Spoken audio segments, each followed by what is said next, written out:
Harold is, I see him as like how I see Garp. They're both such good characters to me. Like they're like, I know people are obviously frustrated with their decision making, but I think that their flaws make perfect sense. And especially Harold, someone that contributed to a lot of destruction as a giant, trying to redeem his people. It makes sense why he's going to these extreme measures. Obviously, that we know in hindsight, it's obviously the wrong decision to make. We obviously know Harold's going to get exonerated. We know.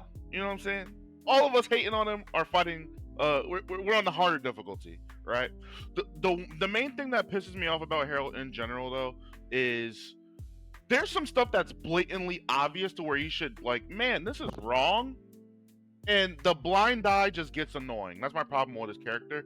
I thought it was very good in this chapter that we got to see giant relations overall have improved, things like that. They're accepted everywhere. Their cultures are going everywhere. Food, travel, all of that stuff. He did the Lord's work. He had a goal.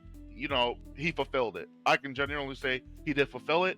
But every single chapter, we're just seeing one thing after another. This chapter we got to see, bro, the abyss mark hit you. You knew that shit wasn't right, dog. When you saw him sitting on that throne, you knew that wasn't right, dog. He's obviously wrong. Like we know it with readers. We have further context. We know he's wrong.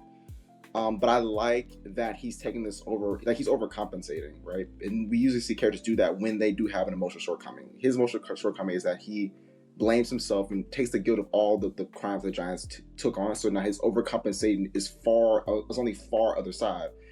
Like it's like taking Luffy in chapter 1. He was obviously a weak person, so he's overcompensated by stabbing himself in the face. It's not logical, it's not right, but it's what the character's trying to do for compensate for that shortcoming.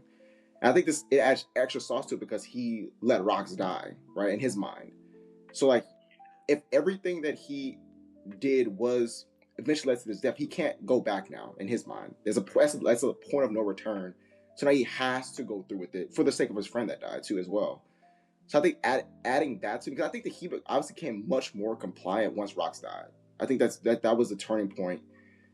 So this to me is just like a natural reaction to that, which I think is just really good. Like I think it's really good. So, and I also feel kind of bad for him too. Like I you know what I'm saying? Like I think seeing him make this clear mistake to us, but knowing what he's feeling to me is like it's actually really tragic to me. So